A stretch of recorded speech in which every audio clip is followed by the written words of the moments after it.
This is Murder in the Morning with Tony Bruschi and Stacey Cole. Yes, it is. And welcome to the program. We'll be talking about Kohberger here in just a moment. And if you notice, if you're watching us on YouTube, which if you're not, you should go check out our YouTube channel. There is Stacey. Hello. If I move my hand here, it's like you're sitting in my hand. Like, look at that. Let me. There. Yeah. Oh, there. that's kind of creepy. That's like a 3D weird. Yeah, that's interesting. It is. Yeah. Wait, give me that. It actually looks like you're coming out of the monitor a little bit. It does. It's totally 3D. How did we do? I'm watching over there. Yeah, that's creepy. Yeah. That's an HD camera for you. There you go. Yeah. Well, there you go. New technology here on the program. So thank you for. Wait till my cat jumps up because I'll stick him right in front of the camera. That'll be really scary. That'll end up being a drinking game that people play when watching the show. When the cat makes an appearance on camera, you'll be drunk by the end of every episode. What we should do is a drawing. Every time Spike or Chester jumps up onto the desk, we should enter people into a drawing. To win You'll the cat. Get a kitnip box. You're gonna win. You're gonna win her cat for a week. You can. The cats will go around and free vomit and hairballs for everybody. Yeah, who doesn't want that? That's a fun little. It's a gift that keeps on giving, Clark. It does. Really is. Really does. It really is. Get you something really nice. Yeah. Well, we got a lot to talk about. It's good to be back. I've been watching a lot of these things as I was gone on vacation and. Tweeting about them, commenting about them on our YouTube channel and all that. So I encourage you, if you are listening or watching on YouTube, please do comment. We read them and join in our conversation. If you're on the podcast channels, great. If you can comment, great. Go check out our YouTube as well so we can hear you, or just over on social media. Today, it's dive into Kohberger, and this is an interesting one because there's so many facets to this case that continue to emerge. And I have a creepy one that I kind of put some pieces together on while I was gone, and we'll get to that in a little bit because I think it's actually substantial. Even Robin agrees with me that that he wouldn't be surprised if some things come out of the evidence that we have not yet seen that may correlate to what appears to be Kohberger kind of giving a big FU in that photo with the thumbs up. Taunting people. It's more than just that photo. There's a lot of references in that photo that I don't think a lot of us have seen or realized yet. So we'll get to that in a few minutes. But a college assignment that was written 3 years ago before the Idaho murders is now being treated as potential evidence. One of the highest profile murder trials in the country. Prosecutors in the case against Kohberger want to introduce a paper he wrote in 2020. It was titled Crime Scene Scenario Final, as proof that he had extensive knowledge of how to approach a homicide investigation before he was ever accused of committing one. Now, he was in school for criminology. Right. So he's going to have papers that revolve around crimes. That's how that works. Yeah. So, I'd hate for somebody to dig up my thesis. Papers and like my master's thesis. I don't want anybody reading that, because I've gone back and looked at it and gone, errors. What would be in there? I mean, just things that you've learned since then that were not covered initially, or? Yeah, mine was in animal welfare and behavior, so it was about how declawing cats is cruel and unusual. Does anybody do that anymore? Is that still a thing? Is that a popular? Some do, and you'd be surprised, at least in central Wisconsin where I live, there are a ton of apartment buildings that do not allow cats unless they've been declawed. Okay. And it's such an archaic thing that, it's not necessary and it's cruel. And it leads to lifelong problems. But I've gone back and read my paper and, and I did it back in 22, so 3 years ago, about the same time Bryan did his, and there's just the way I speak is different now. It to me it just seems like, that was back when I was in high school. That's the feeling. Interesting. I don't know if anybody could take a look at it and judge it. Yeah. Well, and the fact that he's again a criminology student, I guess it's a question of how far back, if it's him, was he pre-planning this, and or did some of these studies lead to him, getting into this idea of possibly carrying out this crime, if in fact it's him? What's really creepy though, Tony, is that if this paper coincides with, are you not used to seeing me? Well, you're getting blurry, and there's some other weird object that keeps popping up there in the. That's my microphone. Oh, that's your microphone. Okay, That's the okay. microphone. Yep. Okay, there you are. Yeah, I think it wouldn't be doing that. It wouldn't be doing that if I didn't have a weird background. So I wonder if I can move my. There, I moved it. There you go. Can you still Now hear you're me? not blurry either. So there you go. The mic Okay. was. It's our first day doing video with you, so we'll get it figured out. But yeah, back yeah. to I think if it starts to mimic the exact crime yeah, and looks like it was a plan of sorts or something that he followed, like Rex Huerman with his Excel spreadsheet, that would be troubling. Like if there were similarities between this paper and the actual crime, yeah. like plot by plot, that's concerning. No, there is some. It's a knife murder. Well, a lot of murders. There's a lot of are murders with knives, but knife-based. it's not your average term paper, at least, in context now. It's a 12-page walkthrough of a fictional murder scene involving a woman who had been killed with a knife. Kohberger was a grad student at DeSales University at the time, studying criminal justice, and he didn't just hit the broad strokes. He dove deep into this. The paper breaks down a step-by-step protocol for securing a crime scene. He describes how officers should lock off or block off the area to prevent contamination, obtain the appropriate search warrants, and immediately call in a supervisor, a coroner, or a forensic team. It's written with a level of procedural detail that goes, well, I guess beyond what people would. I don't know if it would go beyond, because it's that type of a No. case. If it's a high school paper, yes. If you're in criminology, not so much. Especially a PhD level, you Yeah. are at a level where you need to be hitting every fine detail. He also describes the importance of wearing protective gear, gloves, shoe covers, full body suits, to avoid leaving behind DNA, fibers, or other trace evidence. So he's going into the mind of the criminal. Again, something you would do. He specifically writes that anything that is fiber-free and covers the mouth, hair, and overall body would be helpful in avoiding crime scene contamination. That's an interesting line in particular, and it has prosecutors' attention, giving that one of the surviving roommates from the Idaho home described seeing the masked intruder wearing dark clothing, something or someone who didn't leave behind any visible trace other than a single knife sheath. The paper doesn't stop there. Kohberger's details follow into identifying and how to collect evidence, swabbing for biological material, photographing everything before touching it, labeling and packaging each item properly. And he emphasizes the critical importance of preserving the chain of custody, writing that evidence must be documented, sealed, and tracked from the collection all the way to the trial. He even covers how to avoid tampering or accidental transfer of evidence between investigators. Fair enough.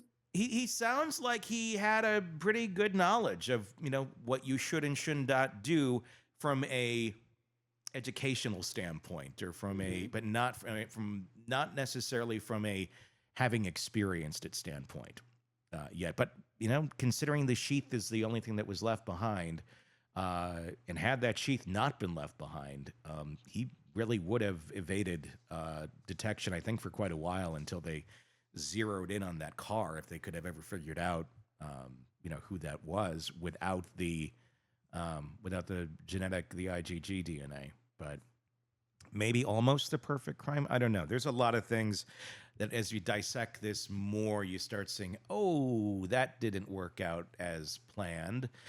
And there's some ego involved in it, too. There's a section also on canvassing. Kohberger suggests that investigators should talk to anyone who routinely passes by the scene, mail carriers, delivery drivers, neighbors, and establish alibis for each of them. He also writes, where were the neighbors when this happened? Their alibis should be evident and supported. It's a sharp line, and when you're Standing trial for killing four college students in a neighborhood where nobody saw it coming. A line like that reads a little differently.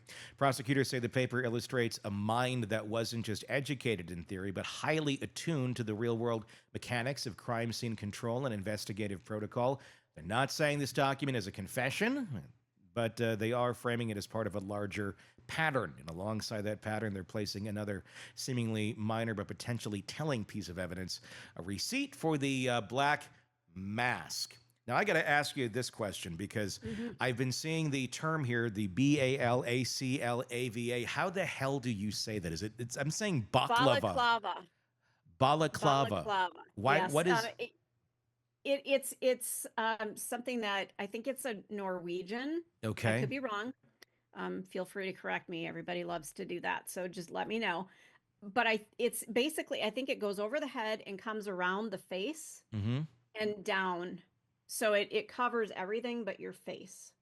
So that's the style. It's not just like a face mask with the eyes and the mouth or something like you'd think of in like elementary school, sometimes people wearing up north. But this is, it's like a full, it's enough where you're going to see the eyebrows. Okay, so I'm a little bit wrong here. It covers, if you can see me, it covers everything but the eyes. So it's almost like it leaves a goggle space. Yeah. So yeah, it does cover. It almost looks like a religious headscarf, if you will. Yeah. I can agree there. Yeah. And that would be certainly then enough to identify the eyebrows as because I was wondering about that. If they're wearing, because it was initially just described as a ski mask. And sometimes you think of that, you think of, well, that should be kind of covering, and just your eyes should be out. But I thought, well, maybe just depending on the size of the eye holes. No. This thing was that. And it's also the same one that the roommate identified. They did a sketch on this early on, and it is the same type that was purchased. And that's disturbing because Idaho at this time, yes, it was cold, but most people have hats. Maybe they've got earmuffs. Maybe they have a scarf. You're not necessarily going to have that piece of equipment. That is a very specific cold weather piece of equipment. I've got one, but I live in Wisconsin. You know, it gets down to 20 below. If you have to go outside, you want to be wearing that, but that's not the only thing you wear. You put that on, you put your hood over it. You may put a hat over it. I mean, it's a very unusual piece of clothing. Most people don't have this. No, they don't. I mean, ski masks sometimes people have if they like snowmobile and stuff like that, but this is a very specific one, and doesn't bode well for him, considering this is the type that he bought, because it's not super duper common. Well, it would be like, if you're going to go kill somebody, don't put on a Canadian Goose, parka that's $4,000. You're going to want to just wear something really generic that's not going to stand out. This stands out. Yeah. That's where I think a lot of the social connections to what will stand out, what won't stand out, eluded him and completely missed him. We're so textbook of how he thought to do things, and seemingly pretty well on. But when it came to some of the social constructs and what was going to sink him, he went down that road a bit too much, a bit too far. And I think there's several incriminating pieces now that are after the fact of the crime that are also going to sink him beyond just the knife sheath. The purchase was allegedly made at a Dick's Sporting Goods in Pennsylvania in early 2022. It's being tied to the account of one of the surviving roommates who told police that she saw a masked figure in the house the night of the murders. Prosecutors say the Balaclava, did I say it right? You got it. You nailed Balaclava. Coming up next from Balaclava. It sounds like a weird, It's Shaggy featuring Balaclava. Yeah. It's not something you can eat like baklava. I was saying baklava every time I saw it. I'm like, is it I know, it called looks like baklava? It matches the description of the one that he wore.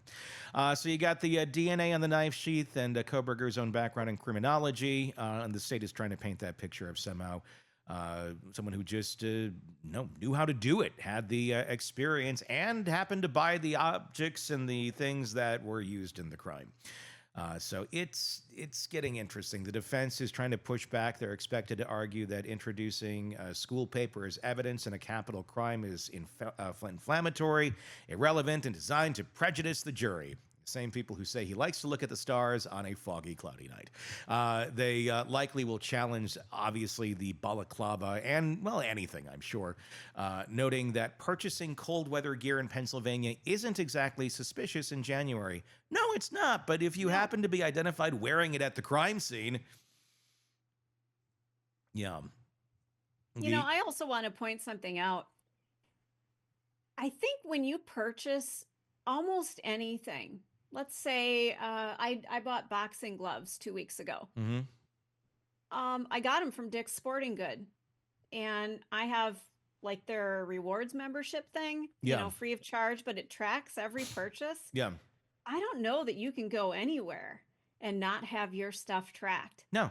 If they needed to, they saw a boxing glove at a murder scene, they've got evidence that I bought it. Oh yeah, well, just using your credit card anywhere, because you don't need receipts half the time when you go back to a store. If you have the card that you purchased it on, sometimes you don't even need that. Sometimes they can just look you up, buy your card, and go, okay, it's for this purchase. So yeah, for the most part, I mean, unless you're going and the problem is he went and shopped at places like Dick's Sporting Goods and Amazon. He should have been going to Buck's Ammo and More, on like off the highway somewhere that may not have or does cash only and doesn't have a system of tracking you. That might have been a little more effective for him not being caught. But even like eBay or Walmart, let's step back for a second and be evil here. I'm not saying that we are planning anything, because we're not. But let's say you wanted to go out and do something nefarious tonight and you needed, let's say, a baseball bat. Mm-hmm. Where could you go to buy one where you're not seen on camera walking into the store in and out, and that they're not tracking that purchase? Where could you go to get something like that?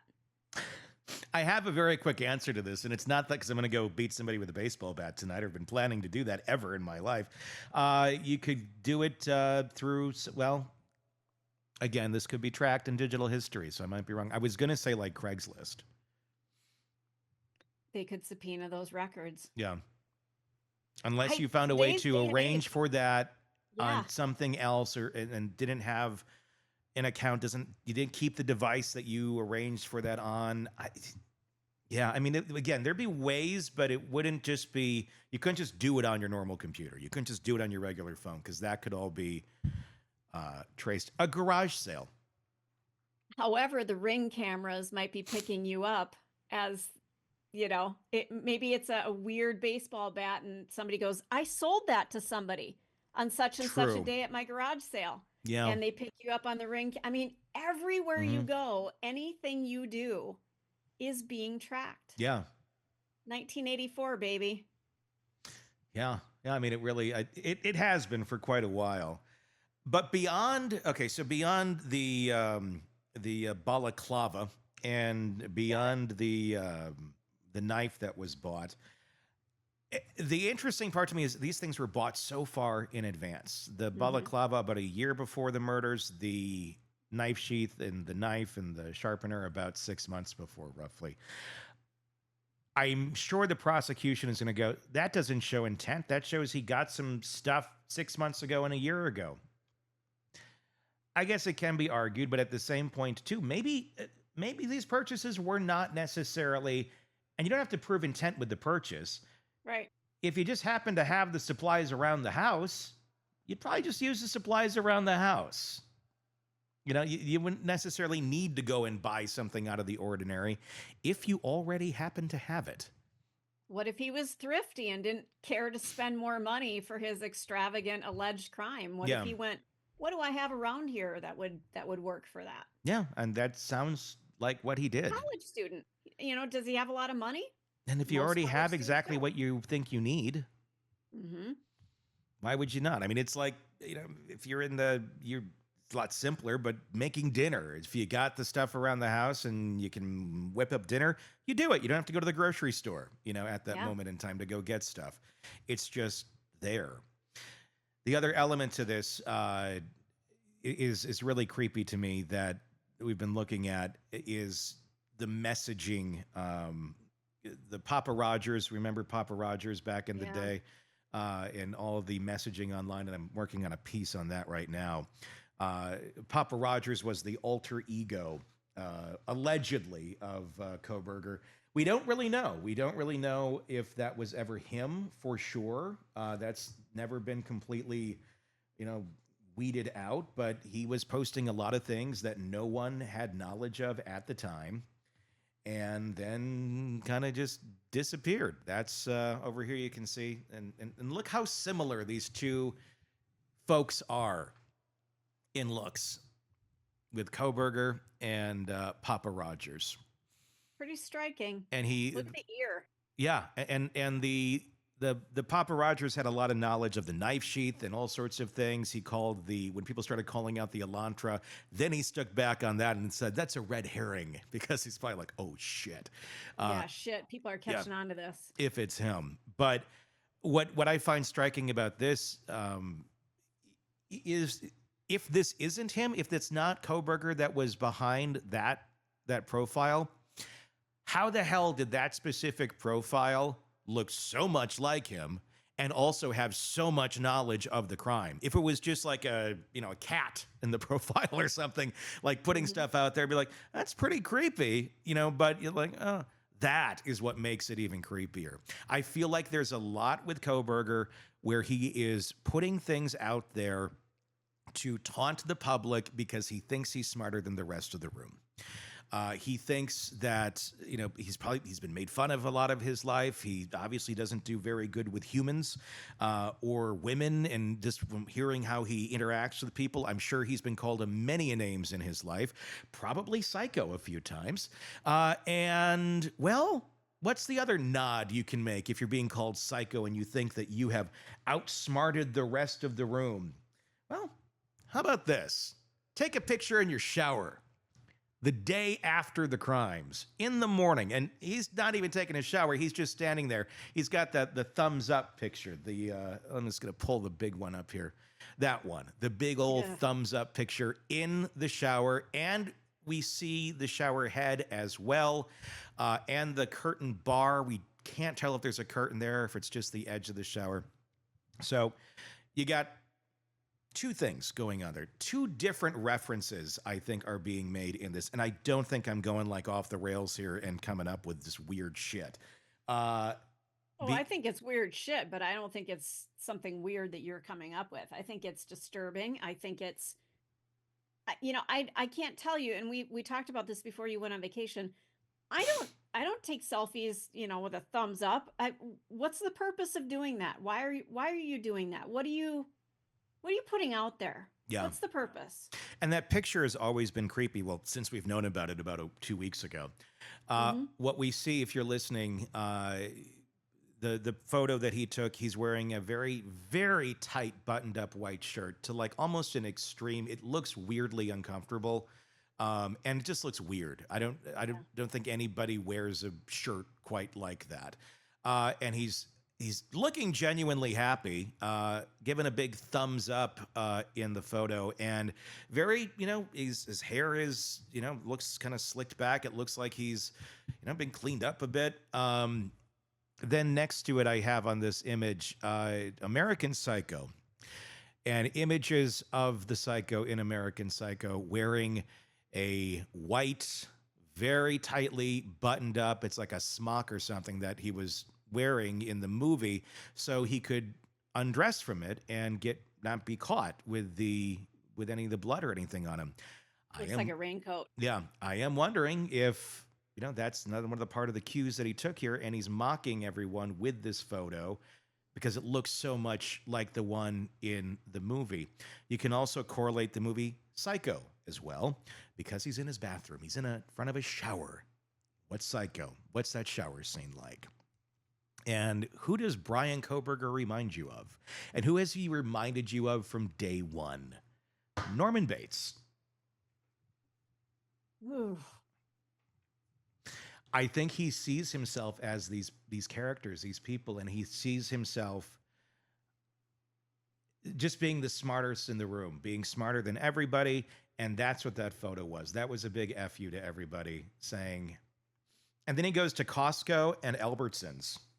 I'm assuming maybe wearing that morning. And there's suspicion that maybe he was ditching some evidence over there. I think he wanted to go walk around busy places wearing this shirt and feeling the pride of what he did while he knows there's this tragedy in this community and everybody in these places is talking about it. And there he is walking amongst everybody, none the wiser that he's the one that pulled it off. That's my conjecture, if he's the one who did it. Well, you know, one of the things I learned when I was a firefighter was if there is a scene of a crime, an arson, a lot of times as that fire is being fought, and they're, you know, people Yeah. are looky-loos. They'll come up and watch the fire. That arsonist is in that crowd. Yeah. They want the I guess the thrill of being part of the scene, that they were the ones who created it. They want to be part of the shock of the scene.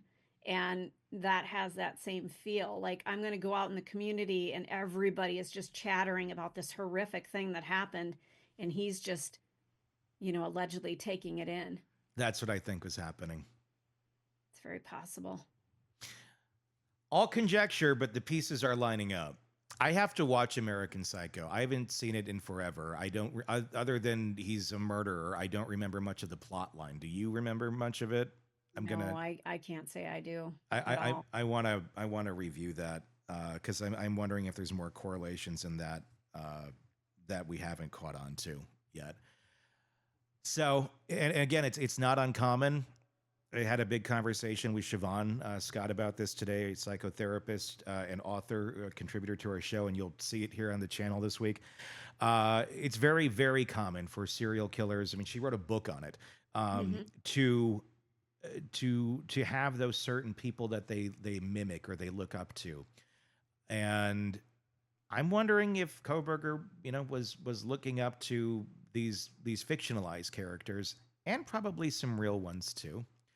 But you have the Papa Rogers anti-ego or ego of him going on, or whatever that would have been, and then you also have or alter ego. Then you have this photo and the references that are being made in it.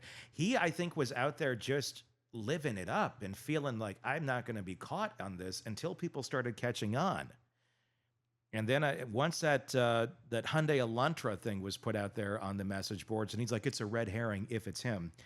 The plates get changed, and that look of horror on his face when they pulled him over and his dad, like, oh shit, the jig is up. Yeah, he had no idea this was coming. And for Papa Roger to even say that it's a red herring, why would you say that? He didn't say that about anything else. Yeah, why about that? He was other things too close to home. Yeah, other things he was bragging about, things that you could easily factually prove. You know, that there's a knife sheath there, or, you know, how the bodies were, things like that. He was talking about that, but he was talking about it before a lot of people even knew about it, at least in the public. And that was bizarre and weird and creepy. But the fact that then he's freaking out when things that people otherwise wouldn't know about, and not even involved with the crime scene, but the whereabouts of who did this, when people started putting those pieces together, that's when he started freaking out. And I think that's when really things started hitting the fan for him, realizing, oh, I'm not as smart as everyone thinks I am. But I think this was a screw you to the world. You all think I'm psycho. You call me psycho and all this. I'm going to get back at you. And he thought he did in a real sick way, and then took the photo and went and lived up his morning and the adrenaline of it. There you go. It's a lot. Any questions? So many questions. There's so many things that could come out of this. But anyway, that's the creepy one of the week. Yeah. I was so excited when I figured that out on the cruise. I know. I'm like, oh my God. And I'm like texting Robin. And so I don't know. Tell me what you think in the comments on YouTube. Very, very curious to get your feedback on it. And be sure to press subscribe as well. If you're on YouTube or wherever you're getting podcasts, so you don't miss any of our updates on this and the many cases we got for you right here. Craving non-stop true crime updates? Press subscribe now and get the latest cases, analysis, and expert commentary delivered straight to your feed. Only from the Hidden Killers podcast and True Crime Today.